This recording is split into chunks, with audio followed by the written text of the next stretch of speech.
সোমবার 20 এপ্রিল বিকেলে শহরের ছাদের হাসি ক্লিনিকের সামনে এই ঘটনা ঘটে বলে স্থানীয় সূত্রে জানা গেছে। দিনের ব্যস্ত সময়েই এমন একটি ঘটনার ফলে এলাকাবাসীর মধ্যে আতঙ্ক ও ক্ষোভ ছড়িয়ে পড়ে।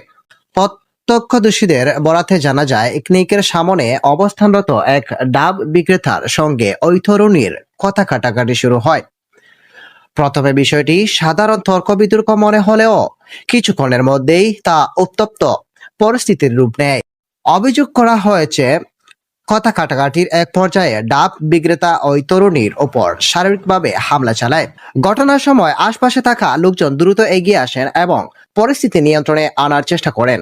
স্থানীয়দের তৎপরতায় অভিযুক্ত ব্যক্তিকে নিবৃত্ত করা হয় এবং পরিস্থিতি আরও অবনতি হওয়ার হাত থেকে রক্ষা পায়। তবে এই ঘটনার সময় সেখানে সাময়িক উত্তেজনা সৃষ্টি হয়। প্রাথমিকভাবে জানা গেছে, আহত তরুণীকে স্থানীয়ভাবে চিকিৎসা দেওয়া হচ্ছে, তবে তার শারীরিক অবস্থা সম্পর্কে বিস্তারিত এখনো জানা যায়নি। চিকিৎসকদের পক্ষ থেকে এখন পর্যন্ত আনুষ্ঠানিক কোনো তথ্য প্রকাশ করা হয়নি। এদিকে ঘটনার পরপরই বিষয়টি সামাজিক যোগাযোগ মাধ্যমে ছড়িয়ে পড়ে।